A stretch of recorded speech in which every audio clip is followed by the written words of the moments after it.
Feeling lost about your loved one's upcoming discharge and what to do? Discharges are overwhelming, especially if you haven't gone through something like this before. There's lots of options and lots of things to know, and obviously at the same time, there's that stress of, oh my God, I want my dad, mom, loved one to be better and hopefully get back to normal. My name is Phil Natsiopoulos, and today we're going to talk about the process and the preparation and the things that go into a successful discharge for a loved one.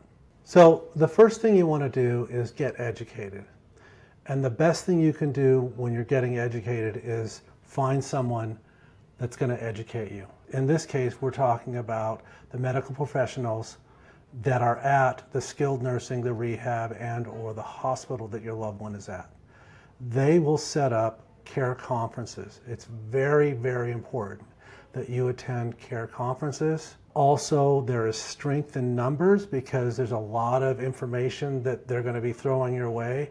So bringing as many family members and loved ones that you can is always a good thing, so that you have multiple people asking questions and taking notes. The second thing is to understand your discharge plan. This will start with, at the care conference, the social worker, the case manager, and all of the therapy people and everyone that's involved with the rehab of your loved one. They're going to tell you what the progress has been, and ultimately they're going to give you a discharge date for you to begin to plan when you're taking your loved one home, or in some cases where you'll be taking your loved one. In that, they're also going to let you know these are the things that need to happen for there to be a safe discharge. You also want to understand your rights. There are cases where you're looking at a situation and you feel like your loved one may need more time than what they're giving you.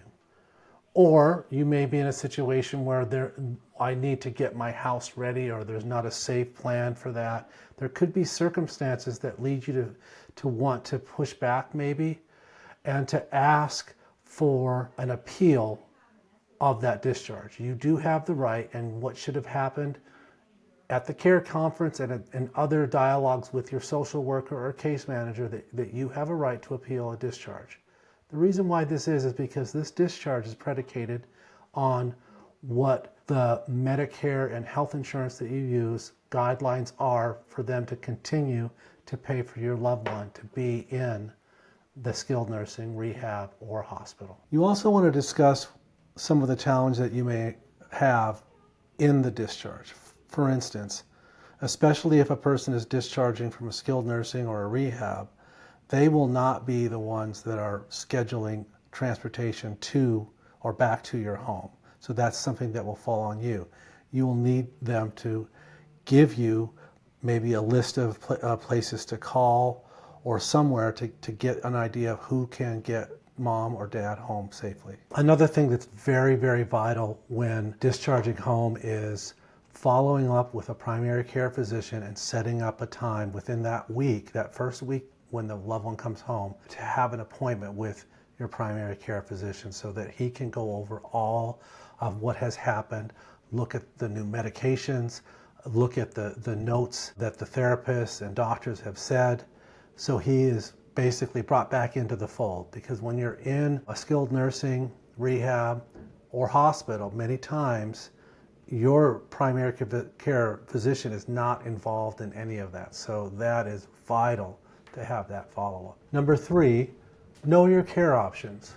Now, again, depending on where we're discharging from, if we're discharging from a hospital, you want to see and make sure that if there is a skilled nursing or a rehab to go to, so he or she can continue to get better and stronger before they finally go home, make sure you understand from their perspective, this is what we want to do next. And if there are places, sometimes they'll give you a list and say, hey, here are the 3 or 4 places that we have. Do you have your preference? Most of us will go, I don't know, because how many of us look at skilled nursing and go, oh, I know where I want to go. But seek someone else out, seek a professional out. A lot of times with us, when we get a potential client ahead of time, we also can give some good advice about where a good rehab place or skilled nursing place would be from that situation. The other thing is, when doing this, sometimes it's not about where to rehab more. Now it's time to where are we going to go? In some cases, home is not an option, maybe because of the living circumstances that they're in or the amount of care that it will take to be safe at home. The nice thing about what we do is we help people navigate those decisions. If it's home, let's put together a plan how a person can be safely at home with care support. If it's finding another senior living situation like an adult family home or assisted living or memory care, same thing. Let's find out what our options are and let's find the best option. Number 4, home preparation. If home is the destination, and in many cases that's what we all want, the next thing that we want to do is to make sure that home is safe. It used to be that the skilled nursing and rehab places would actually send their own OT or PT people out to do an assessment of safety in the home, but unfortunately, due to cutbacks and COVID and everything else, that's not happening. Nice thing about what we will do is we will make sure that before we are at that place of getting the person home, we're going to schedule a safety assessment so we can go around the house and make sure that the environment that the patient is going back to is a safe environment. This would include things like fall potentials. It could be carpets, it could be a lack of any bar stabilization of getting in on and off the toilet or into the shower. We want to look throughout the house and take away as many fall risks that may present themselves when we're doing this, and also make as many suggestions as we can in terms of here's some changes that we want to make.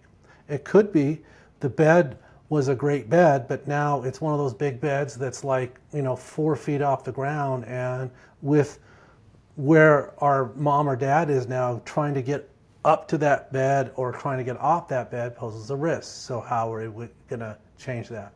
That's what we want to do, is want to look around the house, inside the house, and make sure that we do everything possible to create a safe environment to discharge to. Number 5, get support. What we want to do is decide where is the safest place to go. Again, most people are going to want to go home. That's why we first take the step of going to make sure that home is safe.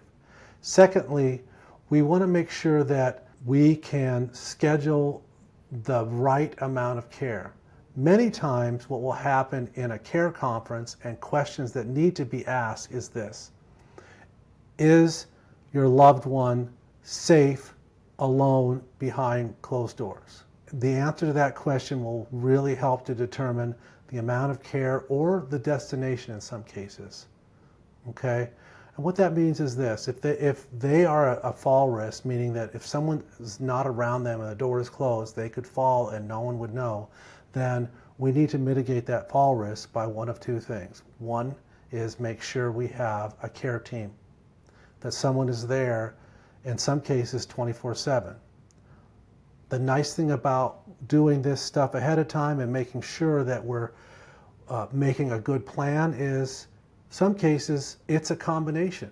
It could be, I can be there from this time to that time, but the rest of the time I need someone else there. And that's where we come in.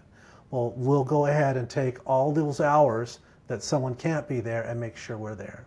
And while we're there, we'll make sure we have a plan that meets all their needs and keeps them safe.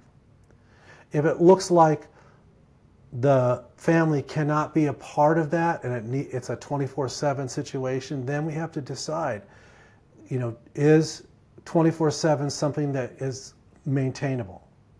In some cases it is. We have many clients that have the ability to pay 24/7 home care, but there are a lot of us who that exceeds our budget. And in those cases, then we need to consider maybe a place to go so that I can have all the things that are necessary in terms of care, meaning someone's around, someone's within ear and eye shot of my dad or my mom or my loved one, and all the care needs are being met.